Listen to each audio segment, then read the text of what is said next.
거룩하신 하나님 앞에 겸손히 고개 숙여 묵도하시겠습니다. 사도신경으로 우리의 신앙을 고백합니다. 전능하사 천지를 만드신 하나님 아버지를 내가 믿사오며 그 외아들 우리 주 예수 그리스도를 믿사오니 이는 성령으로 잉태하사 동정녀 마리아에게 나시고 본디오 빌라도에게 고난을 받으사 십자가에 못 박혀 죽으시고 장사한 지 사흘 만에 죽은 자 가운데서 다시 살아나시며 하늘에 오르사 전능하신 하나님 우편에 앉아 계시다가 저리로서 산자와 죽은 자를 심판하러 오시리라. 성령을 믿사오며 거룩한 공회와 성도가 서로 교통하는 것과 죄를 사하여 주시는 것과 몸이 다시 사는 것과 영원히 사는 것을 믿사옵나이다. 아멘. 이 시간 우리 함께 나눌 하나님의 말씀 열왕기상 21장 1절에서 3절 말씀입니다. 구약성경 554면 열왕기상 21장 1절에서 3절 저 한 절씩 교독하시겠습니다. 그 후에 이 일이 있으니라. 이스라엘 사람 나봇에게 이스라엘의 포도원이 있어 사마리아의 왕 아합의 왕국에서 가깝더니 아합이 나봇에게 말하여 이르되 내 포도원이 내 왕국 곁에 가까이 있으니 내게 주어 채소밭을 심게 하라. 내가 그 대신에 그보다 더 아름다운 포도를 내게 줄 것이요 만일 내가 좋게 여기면 그 값을 대주로 내게 주리라. 함께 읽겠습니다. 나봇이 아합에게 말하되 내 조상의 유산을 왕에게 주기를 여호와께서 금하실지로다 하니 아멘. 기도하겠습니다. 하나님 이 시간 우리에게 말씀하여 주시고 우리의 마음을 붙들어 주옵소서. 부족한 종의 입술로 전하는 말씀이지만 주님 함께하여 주셔서 이 말씀을 통하여 우리의 삶이 변화되고 우리 삶 가운데 귀한 열매를 맺을 수 있도록 주님 붙들어 주옵소서. 예수 그리스도의 이름으로 기도합니다. 아멘. 네, 오늘 설교 계속해서 우리 큐티 다이어리에 있는 본문을 따라서 새벽에 묵상하였던 것 중에 한 주간 우리가 나눌 그런 말씀으로 우리가 살펴보고 있습니다. 암행어사 출두요 하는 그런 외침을 들은 한국 사람이라면 이제 고생 끝 행복 시작이다. 이제야 모든 갈등이 종식되는구나. 뭔가 희망적인 소식으로 들릴 것입니다. 탐과 놀이들이 힘없는 백성들을 착취하고 고혈을 짜낼 때에 그때 암행어사가 나타나서 탐과 놀이들을 심판하고 정의를 바르게 세우게 될 때 이제 살았구나. 이제 좀 세상이 제대로 돌아가겠구나 하고 안심하게 됩니다. 그런데 만약에 이 혜성처럼 등장한 암행어사가 그렇게 해서 탐과 놀이를 몰아내더니 그 자리를 자기가 꿰차고 앉아서 그 탐과 놀이가 하던 짓을 똑같이 또 하고 있다면 어떻게 될까요? 정말 백성들의 어떤 분노가 하늘을 찌를 겁니다. 암행어사가 저럴 정도면은 이제 세상에는 소망이 없구나 하고 좌절할 것입니다. 이스라엘이 가나안 땅을 살아가던 그 시절은 정말이지 그 땅 가운데 불의와 폭력과 착취와 전쟁이 끊이지 않던 그런 시절이었습니다. 하나님께서 하필이면 이스라엘을 그 시절 그 땅 가운데 보내신 것도 바로 이러한 악의 근원 한 복판에 하나님의 백성을 보내어서 과연 하나님의 정의와 공의가 무엇인지를 세상 가운데 드러내 보이시려고 가장 악하고 가장 괴로운 그 땅 한복판에 이스라엘 백성을 보내신 것입니다. 하나님께서 주신 그 율법과 규례들, 너희는 그 땅 가운데서 그것을 지켜 순종함으로 정말 그렇게 불의와 폭력과 이런 것이 아니라 하나님의 정의와 공의가 살아있음을 그 땅 가운데 보이거라. 이것이 이스라엘의 정체성이었습니다. 그런데 안타깝게도 이스라엘은 하나님 나라의 백성의 정체성을 드러내는 그 소명을 감당하는 일을 자주 실패했습니다.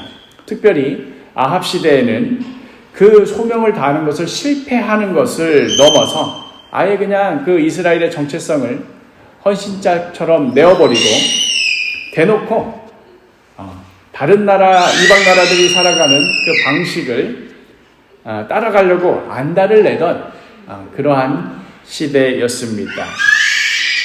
바알과 아세라 신학의 핵심, 그것은 네가 원하는 그 욕망을 다 이루어 주겠다. 그 욕망을 이루기 위해서는 무슨 짓이든 무슨 방법이든 다 써라 하는 돈과 힘의 논리였습니다. 힘 있는 놈이, 돈 많은 놈이 힘없고 돈 없는 사람들을 탈탈 털어서 꿀꺽 삼키는 것. 그리하여 강자는 더욱 강해지고 약자는 더욱 약해지는 것. 그 모습을 보면서 하나님 나라의 백성으로서 분개하고 이렇게 살면 안 되지 하고 그 땅 가운데 정의를 바로 세우려고 하는 그런 마음이 들기보다는 이야, 그 사람이 태어났으면 저렇게 멋지게 살아야지. 그렇도록 좋다고 꽁무니 쫓고 그 강대국처럼 우리 북이스라엘도 저렇게 될 수 없을까? 그렇게 바라던 그 강대국 중에 강대국인 그 아람의 칼날이 엉뚱하게도 자기는 좋다고 하는데 그 강대국은 너희 녀석, 너 있는 것도 다 털어서 내놔라. 그 칼과 창이 북이스라엘을 향하게 되었습니다. 이 상황에 가만히 놔두면 아람이 다른 나라들을 다 꿀꺽꿀꺽 집어 삼켜 먹듯이 역시 북이스라엘 역시도 같이 꿀꺽 삼켜질 판이었는데 그 북이스라엘을 하나님께서 살려주셨습니다. 살려주신 정도가 아니라 아합을 들어서 강대국 아람을 향한 하나님의 심판의 도구로 사용하여 주셨습니다. 여호와는 산의 신이지 골짜기의 신이 아니다 하고 비웃는 그 아람의 코를 납작하게 눌러주었습니다. 그렇게 강대국의 논리, 힘의 논리에 대한 하나님의 심판을 드러내야 하는 그 자리에서 이제 다 되었는데 베나닷이 이제 꼼짝없이 잡혀서 죽게 생긴 판이고, 와, 내가 이렇게 살았다가는 결국 이렇게 망하는구나 하고 온 세상 사람들이, 온 나라들이 그걸 보면서 야, 강대국처럼 산다고 해서 그게 방법이 아니구나 하고 보여줘야 될 그 마지막 정점에서 아합은 엉뚱하게도 그 베나닷을 제 멋대로 살려주며 심지어 양국 간의 외교 관계를 강화하고 시장도 개방하고 도시들도 더 확장하고 오히려 그냥 같이 사이좋게 지내버렸습니다. 이제 북이스라엘도 강대국 아람과 같이 우리도 이제 같은 G2, G7이든 하여튼 거기에 껴가지고 우리도 같은 이제 급이다, 같은 클래스다. 그렇게 그 외교 관계 가운데 스스로를 인정받는 계기로 바꿔치기 하고 말았습니다. 강대국의 그 악함을, 그 불의를 청산하라고 하나님의 도구로 아합을 사용하여 주셨건만 그 도구를 들고는 암행어사 출두여 하고는 그걸 싹 쓸어내고 정리를 해야 되는데 그 자리에 지가 앉아가지고는 심판받아야 할 그 행동을 자기가 고스란히 또 반복하고 있는 것이었습니다. 이제 자기도 강대국 반열에 올랐다고, 이제 우리 더 이상 옛날처럼 돈 없고 힘 없다고 무시받을 일 없고 그냥 졸부마냥 어깨에 힘 빡 주고 배 내밀고 다니었더라. 그래서 하나님께서 그 아합에 대해서 진노하셨더라 하는 내용이 바로 앞장에 있는 그 열왕기상 20장의 내용입니다. 그리고 나서 바로 이어지는 21장의 내용이 뭔가 하는 게 바로 이제 오늘 우리가 읽은 나봇의 이야기입니다. 이미 다 예상이 되죠. 그렇게 하면 안 된다는 짓을 자기 것으로 삼고 강대국이 하는 그 나쁜 짓을, 심판받을 짓을 나도 똑같이 해놓고는 그 다음에는 갑자기 착해질 리가 있겠습니까? 그 다음에 갑자기 하나님의 뜻대로 행할 리가 있겠습니까? 그 나쁜 짓을 고스란히 자기네 나라 안에서도 행하는데 바로 나봇의 포도원을 강탈하는 짓입니다. 오늘 본문 1절과 2절. 그 후에 이 일이 있으니라 이스라엘 사람 나봇에게 이스라엘의 포도원이 있어 사마리아의 왕 아합의 왕궁에서 가깝더니 아합이 나봇에게 말하여 이르되 내 포도원이 내 왕궁 곁에 가까이 있으니 내게 주어 채소밭을 삼게 하라. 내가 그 대신에 그보다 더 아름다운 포도원을 내게 줄 것이요 만일 내가 좋게 여기면 그 값을 돈으로 내게 주리라. 원하는 것이 있어? 갖고 싶은 거 있어? 내가 그거 갖게 해줄게. 그 욕망이 무엇이든지 간에 다 이루어주게 해줄게. 이것이 바로 바알의 신학입니다. 그러니 이제 아합 자신도 내가 원하는 것, 내 눈에 좋아 보이는 것, 내가 갖고 싶은 것, 자기 마음대로 하겠다는 겁니다.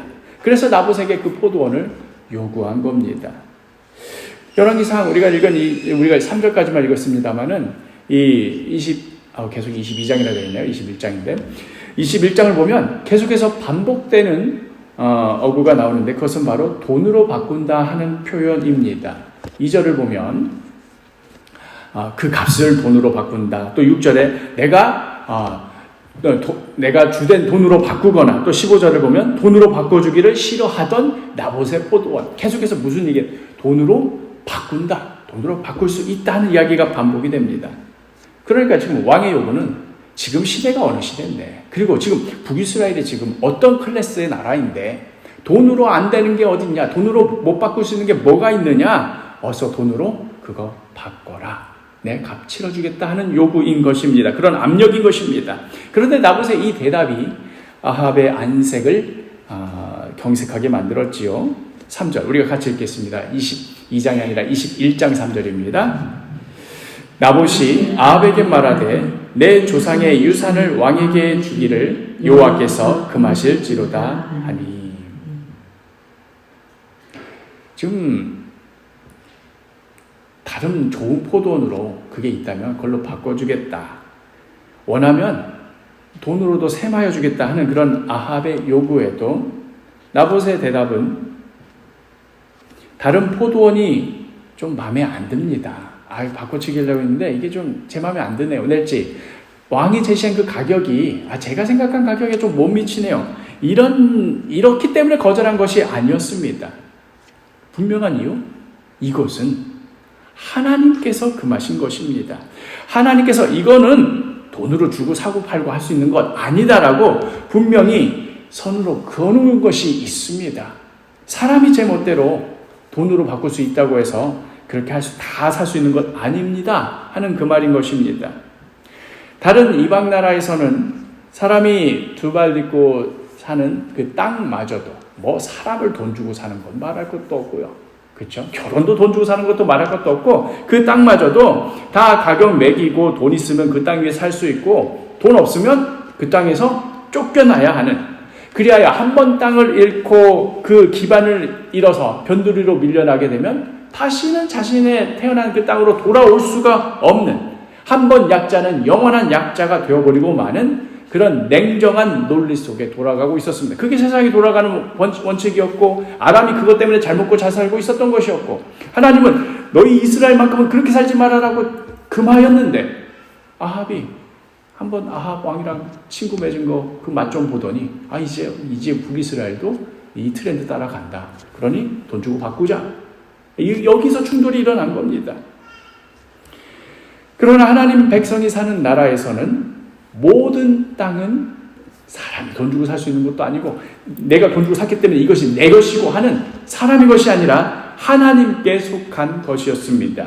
레위기 25장 23절 우리 같이 한번 읽겠습니다. 토지를 영구히 팔지 말 것은 토지는 다 내 것임이니라. 너희는 거류민이요 동거하는 자로서 나와 함께 있느니라. 땅은 하나님께서 그 백성에게 거저주신 선물이요, 두 발을 딛고 살아갈 수 있게 하는 토대였습니다. 애굽에서 히브리 노예였잖아요. 그렇죠? 노예가 무슨 자기 땅이 있고 권리가 있고 자유가 있습니까? 그런 자들을 이끌어내어서 적과 거리는 땅을 선물로 주셨습니다. 이거 너희가 얻어낸 것이 아니라 내가 너희에게 선물로 준 것이야. 이것은 다 나에게 속한 것이야.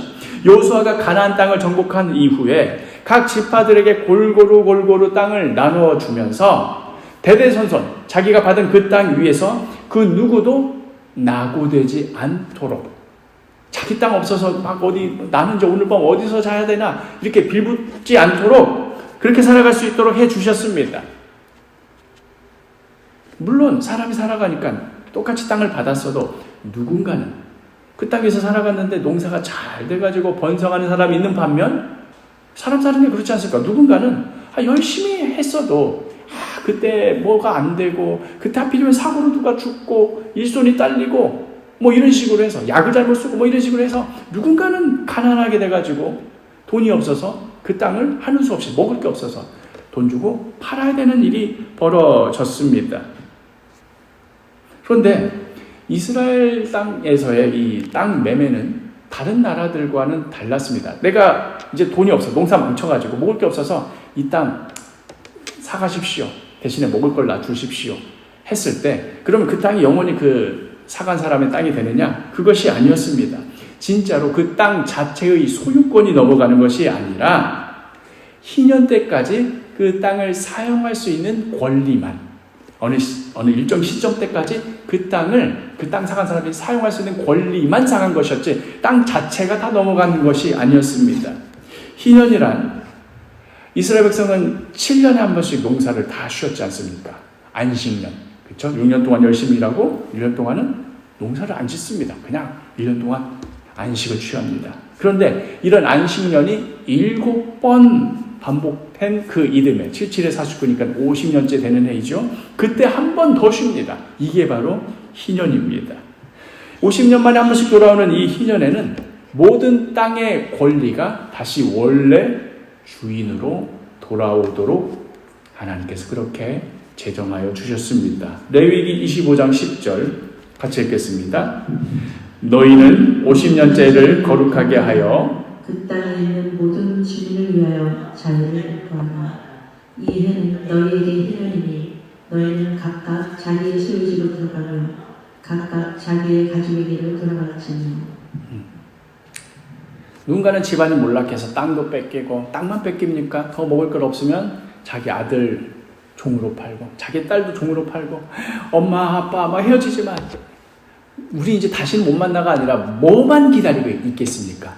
희년이 되면, 그때 어린 너가 지금 50년 뒤면 얼마나 할아버지 할머니가 돼 있겠습니까? 비록 그렇다 할지라도 그때가 되면 우리 다시 만날 수 있다. 뭐만 말하겠습니까? 희년이 돌아오기만을.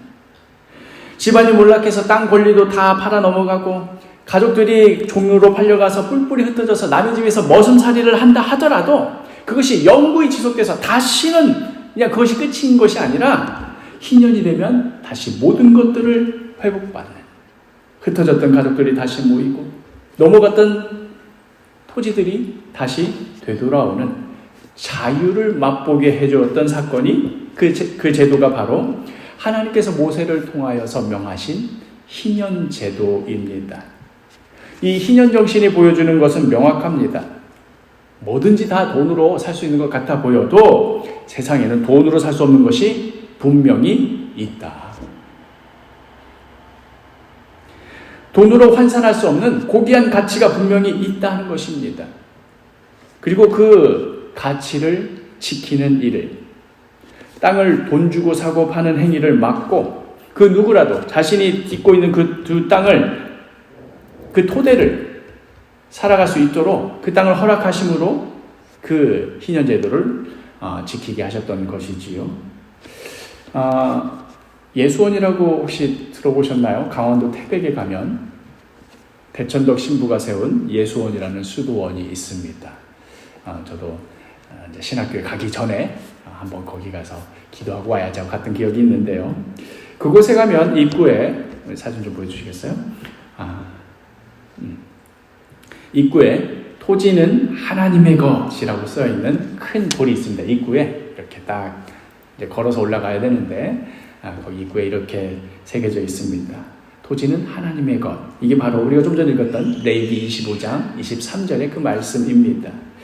대천덕 신부가 쓴 토지와 경제 정의라는 책에는 다음과 같은 글이 있습니다.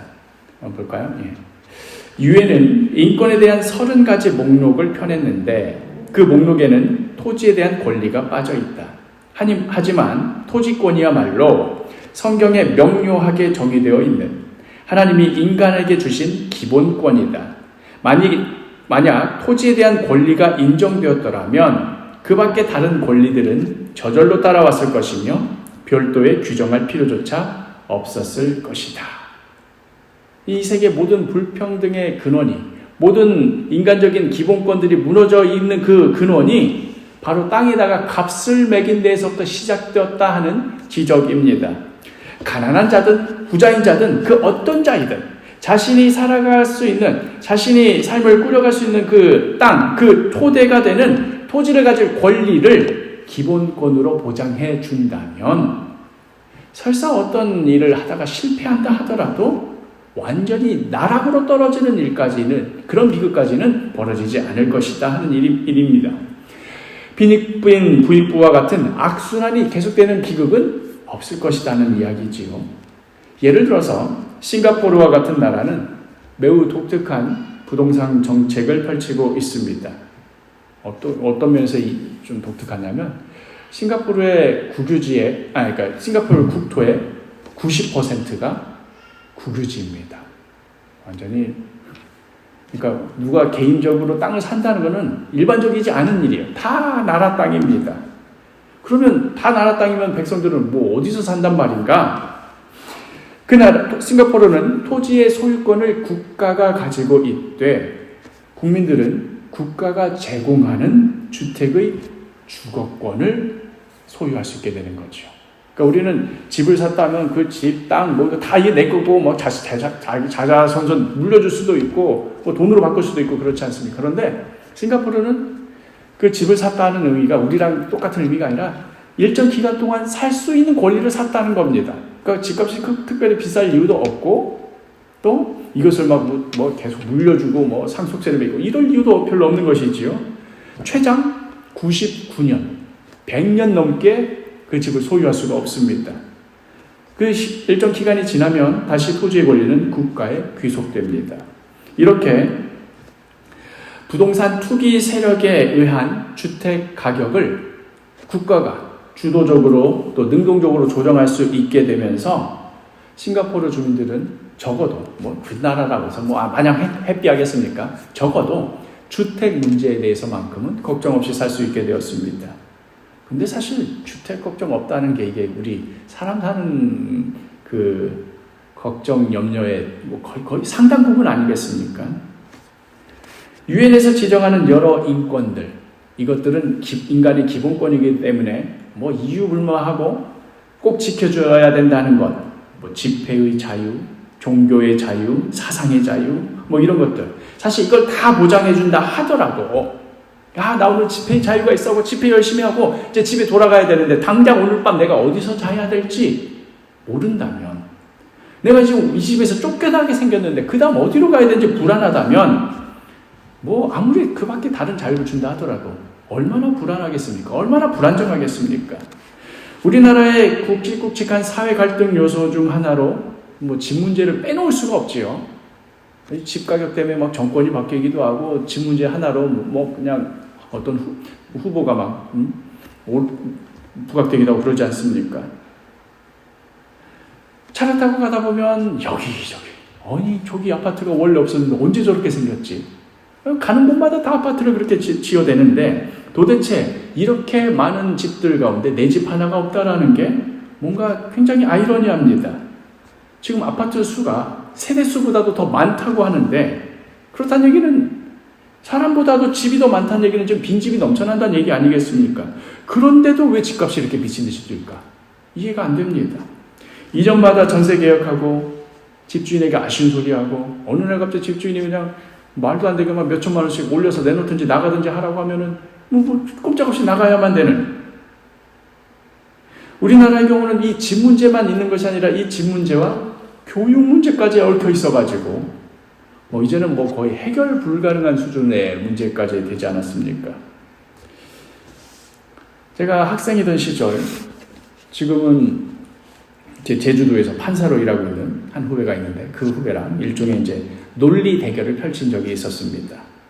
그 친구는 아까 제가 인용했던 그 대천덕 신부의 하나님의 토지 정의를 앞세워가지고 이 성경대로 돌아가자는 이 주장이 얼마나 멋지냐. 이제 대한민국도 토지를 그냥 싱가포르처럼 국유화해버려야 된다.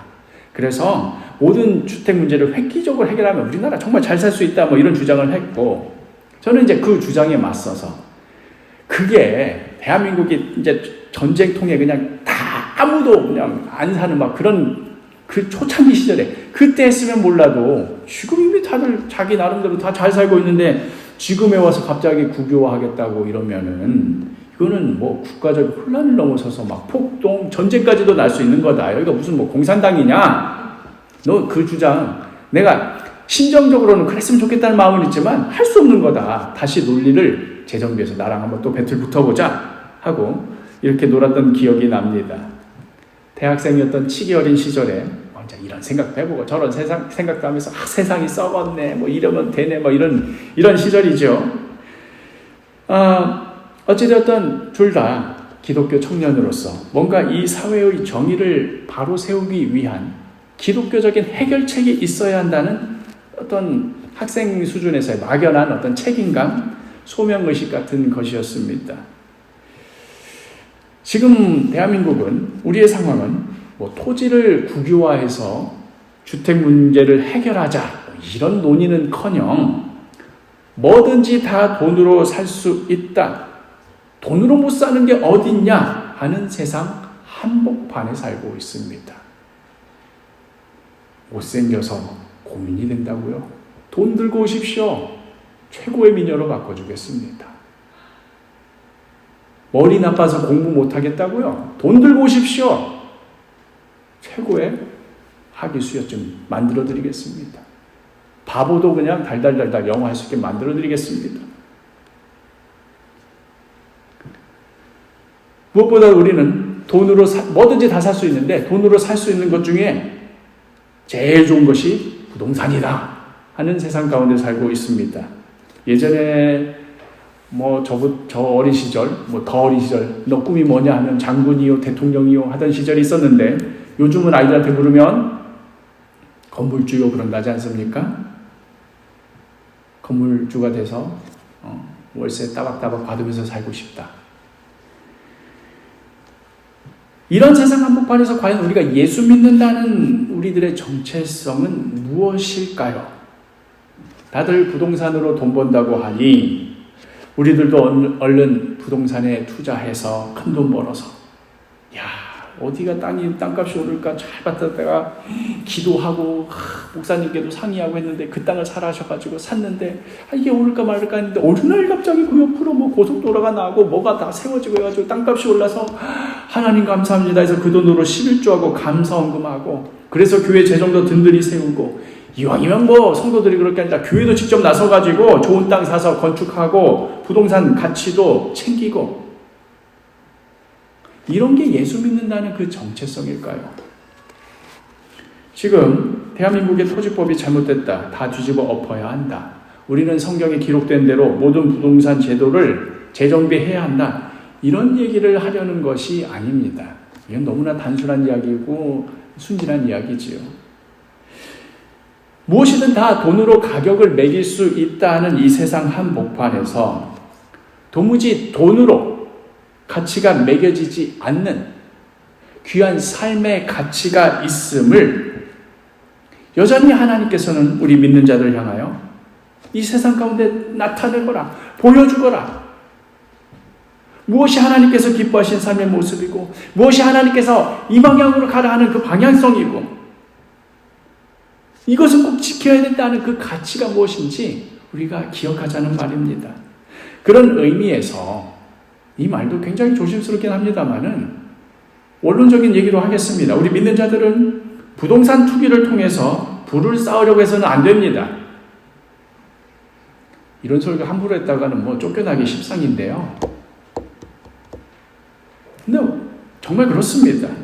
돈을 멀리해라, 돈을 쉽게 벌지 말아라 하는 그런 얘기가 아니라 이왕이면 돈을 효과적으로 벌면 좋은 거 아니겠습니까? 그렇죠? 그런데 그 돈을 그런 문제가 아니라 자기가 어떤 정상적이지 않은 방법을 통해서 자기가 이익을 산출한 만큼 그 누군가는 고통을 당하고 그 경제적인 연쇄적 고리가 있어서 누군가는 소외되고 변방으로 밀려난다고 할 때에 그것을 내가 앞장서서 해서는 안 된다는 말입니다. 내가 좋은 값에 싼 값에 집 사서 좋은 값에 팔아먹는다고 해서 정확히 이 사람이 손해봤다 이렇게 특정할 수는 없지요. 그냥 뭐 그 여파가 널리 퍼져서 내가 누구를 직접적으로 손해봤어, 내가 누구한테 피해를 줬어, 이렇게 특정할 수 없습니다.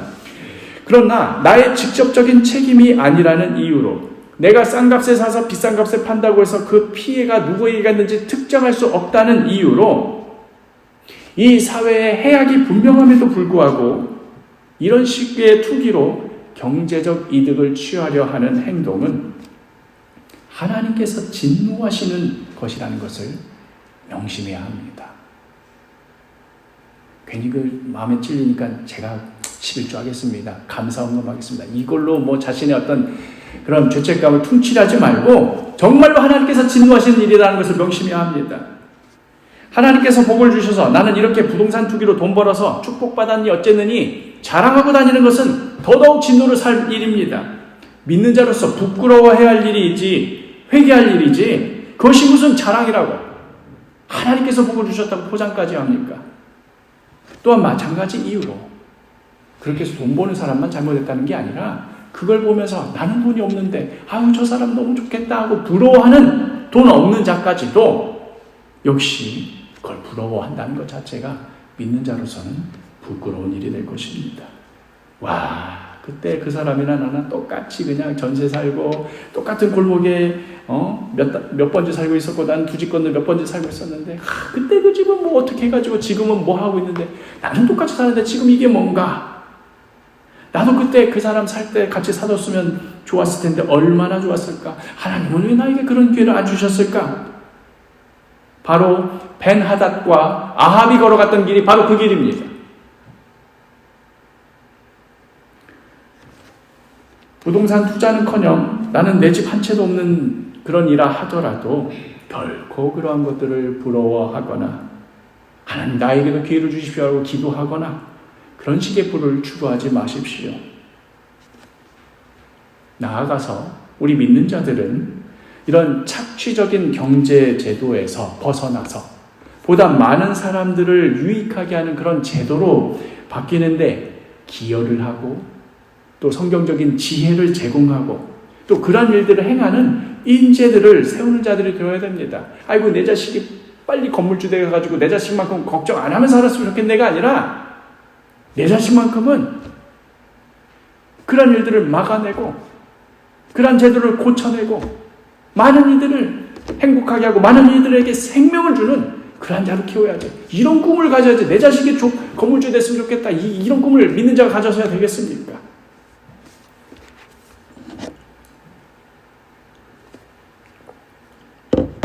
희년제도는 자신이 가난해서 땅을 팔아버릴 수밖에 없어서 그래서 땅을 잃었지만 그것을 다시 희년이 되면 돌려받는 그런 제도도 있었지만 또 마찬가지로 가난해서 종으로 팔려갈 수밖에 없고 사람도 그냥 팔려 나가는 거예요.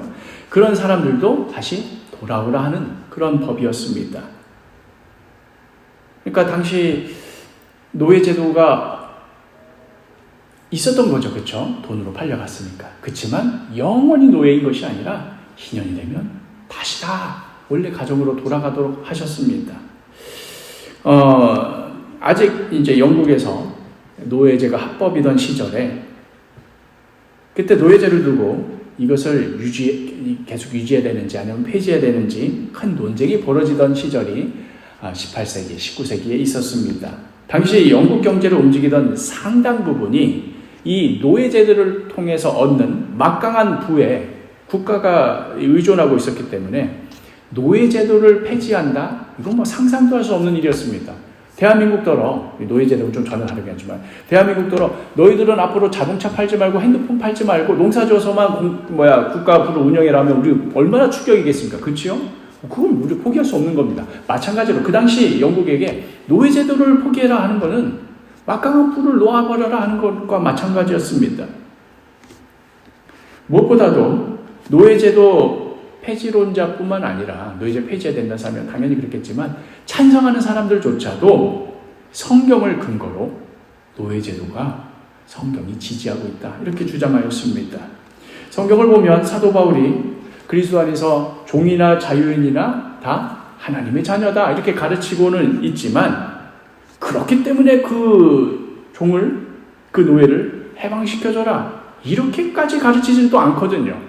노예인자는 노예인자의 그 삶 가운데 하나님께서 맡기신 일이 있다 이렇게 가르치지, 노예인자들을 자유롭게 안 하는 것은 그건 큰일이다, 어떻게든 그들을 해방시켜줘라 이렇게 가르치지는 않거든요.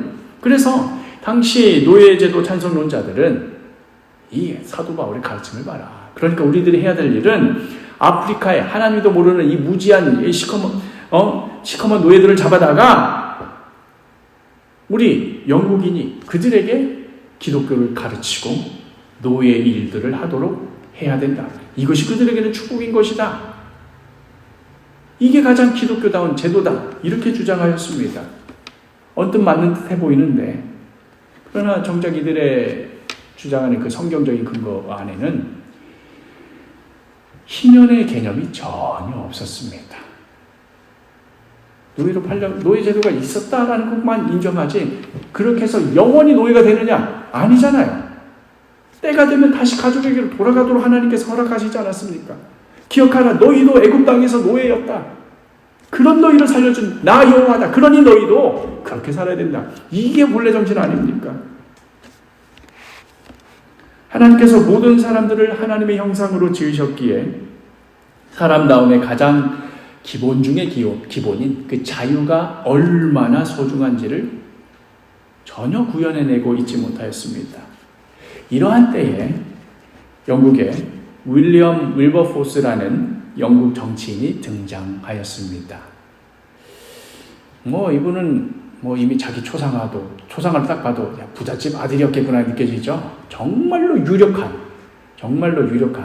그런 집안의 자제로 태어나서 정말 부족할 것 없이 정말 여유로운 삶을 누리며 자랐지만 25살이 되는 해에 회심을 경험하게 되고, 내가 이제까지 막 내 하고 싶은 대로 부자니까 뭐든지 다 하고 막 살았는데 내가 앞으로 이렇게 살면 안 되겠구나. 회심을 하고는 그러면 이제 그 당시로서는 회심하면 목사가 되는 그런 코스로 이렇게 생각을 하던 그런 시절이어서 목사가 되어야겠다 이렇게 여기고 있을 그때에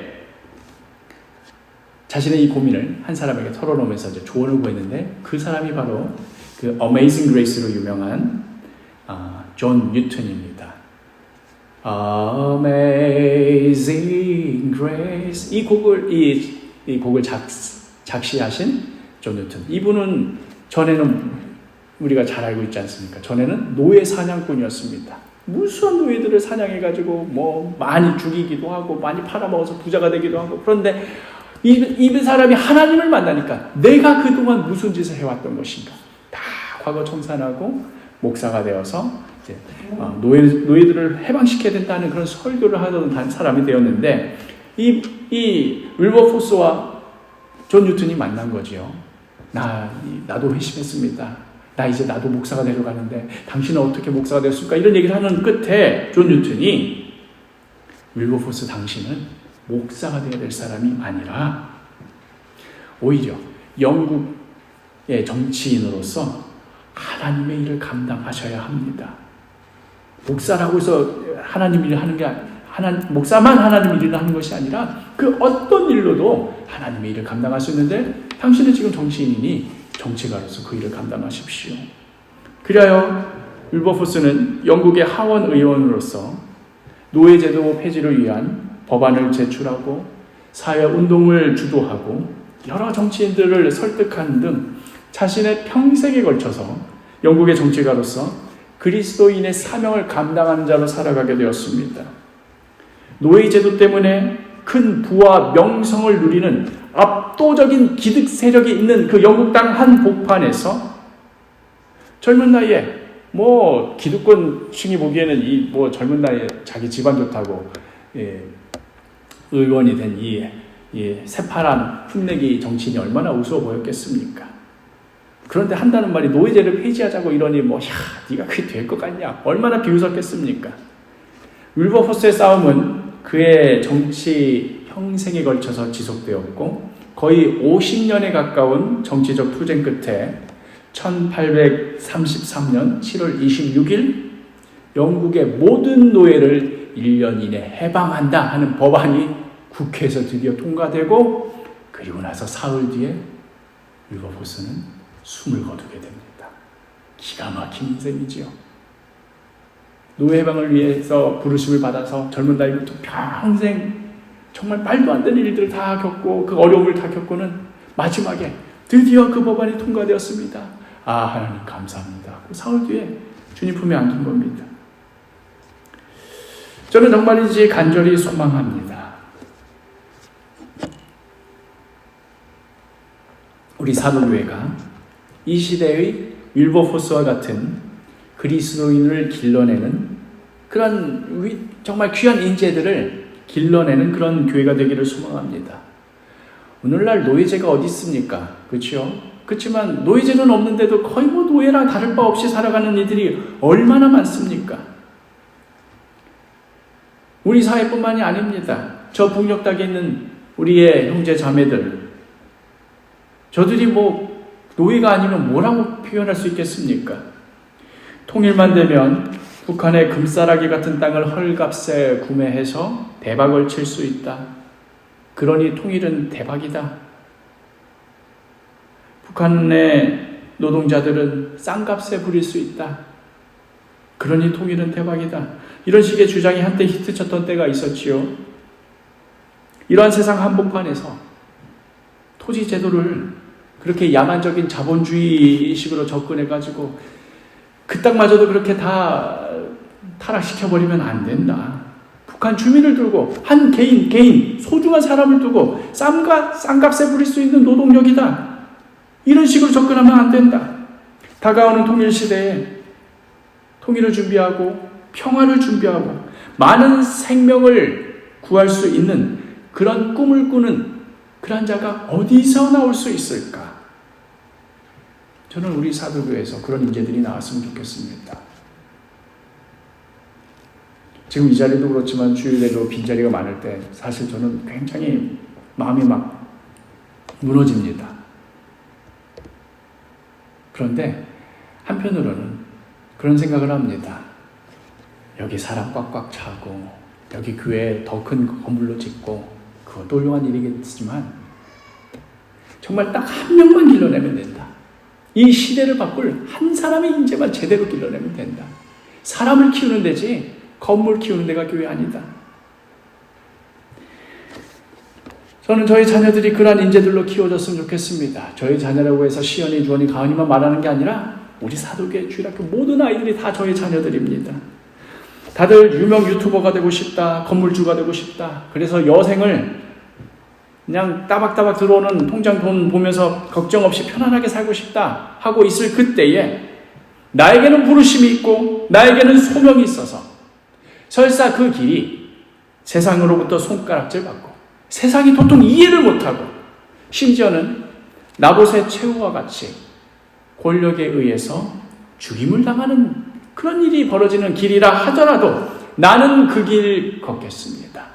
나는 주님 따라가렵니다.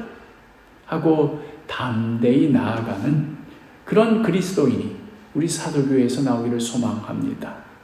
땅도 빼앗기고 자녀들도 노예로 다 팔려가서 빼앗기고 아무런 소망과 살아갈 이유가 없는 자들에게 다시 땅을 돌려주고 다시 자녀들을 돌려주며 하나님이 계시기에 너희들에게는 아직 소망이 있다. 우리를 자유케 하시는 하나님께서 지금도 하나님의 사람들을 통하여 일하신다 하는 것을 이 세상 가운데 드러내며 또 이 세상 가운데 그 소명을 감당하는 귀한 인재들이 우리 사도교회에서 길러지고 양육되고 또 우리 한 사람 한 사람이 그러한 자로 우뚝 세워져 살아가게 되기를 간절히 축복합니다. 우리 함께 말씀 기억하시면서 찬양 부르시겠습니다. 너는 크게 자유를 외치라.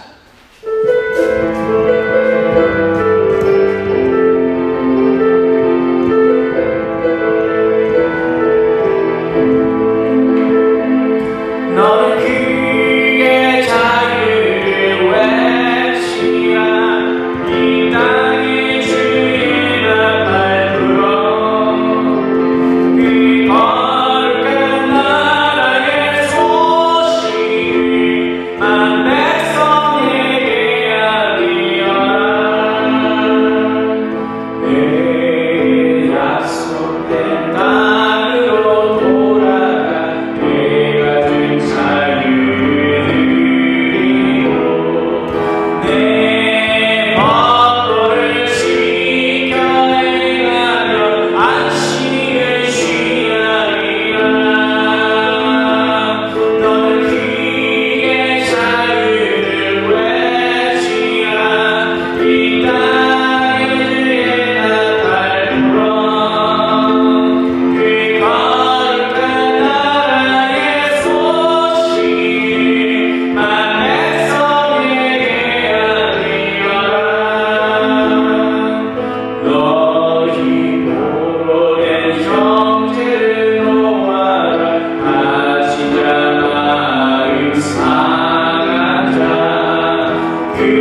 베드로나 아합이 참 나쁜 놈이었구나 하지만 사실은 우리가 사는 세상이 바로 그런 세상 아닙니까? 모두가 다 그 길을 걷고 있는 세상 아닙니까? 이 세상, 그렇게 돌아가는 세상 한복판에서 하나님의 말씀을 통하여 하나님의 뜻을 따라 걸어가는 그리스도인 되게 하여 주옵소서. 사회적인 불평등과 모순적인 제도로 인하여 고통당하고 노예와 같이 살아가고 있는 자들이 있습니다. 그들에게 하나님의 자유를 선포하는 그리스도인 되게 하여 주옵소서. 개인적인 신앙에 머무르지 않고 하나님의 말씀을 기준으로 이 사회를 변혁시키고 하나님의 자유를 선사하는 그런 귀한 인재들을 길러내는 사도교회 되게 하여 주시고, 그러한 그리스도인으로 우뚝 서는 우리 한 사람 한 사람 되게 하여 주옵소서. 간절히 기도하겠습니다. 너는 그의 자유를 외치라.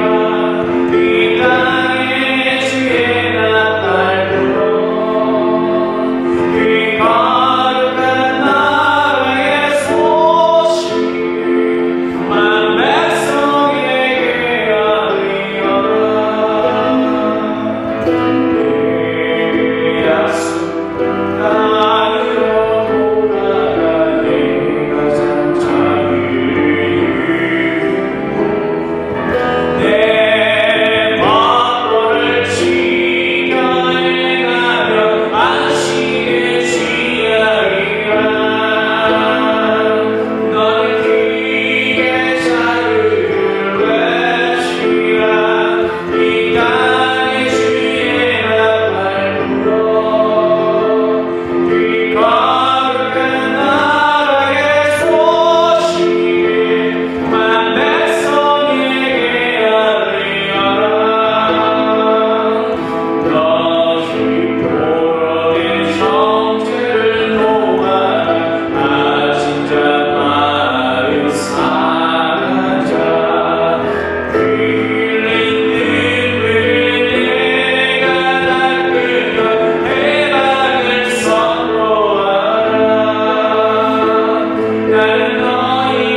마음속에 간절한 소망 아리기를 원합니다.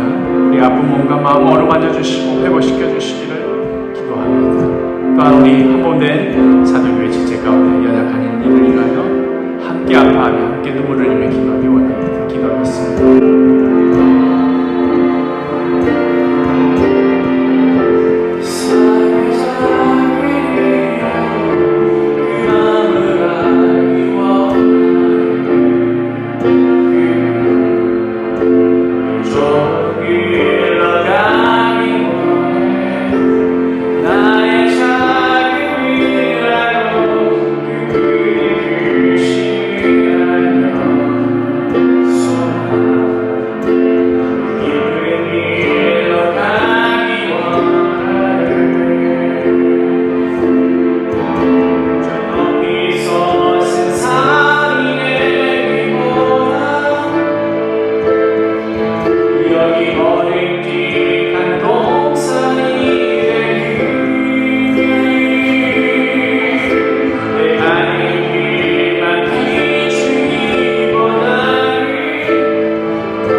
이 땅은 그리스도인이 살기에 결코 평안한 곳이 될 수가 없습니다.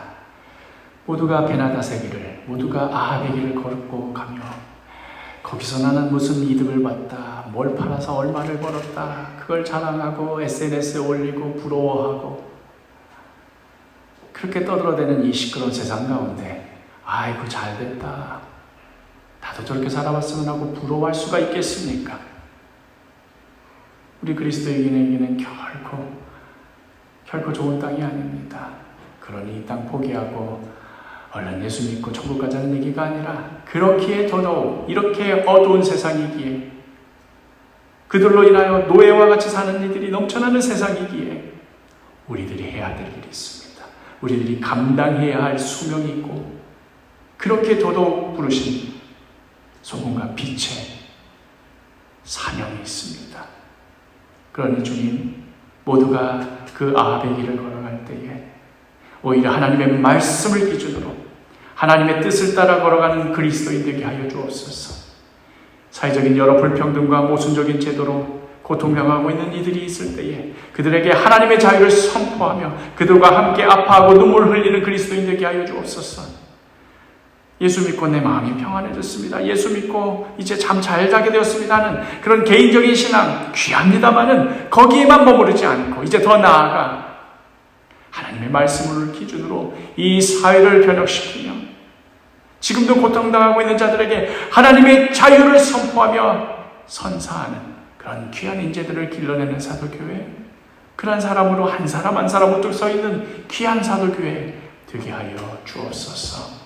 우리 가운데 어려운 가운데 있고 몸이 아프고 마음의 위로가 필요한 자들이 있습니다. 주님 붙들어 주옵소서. 주님 어루만져 주옵소서. 회복하게 하여 주옵소서. 우리 마음 가운데 있는 간절한 소망이 있습니다. 주님 우리의 간절한 그 기도를 귀 기울여 주시고 응답하여 주옵소서. 이 모든 말씀 예수 그리스도의 이름으로 기도합니다. 아멘. 주기도문 하시겠습니다. 하늘에 계신 우리 아버지여, 이름이 거룩히 여김을 받으시오며 나라가 임하시오며 뜻이 하늘에서 이루어진 것 같이 땅에서도 이루어지이다.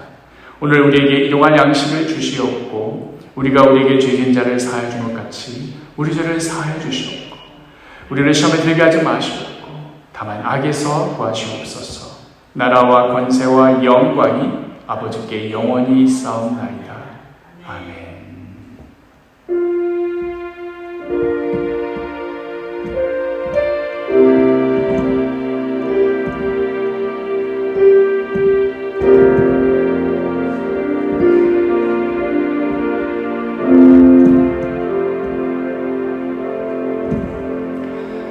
감사합니다. 이것으로 수요예배를 마치도록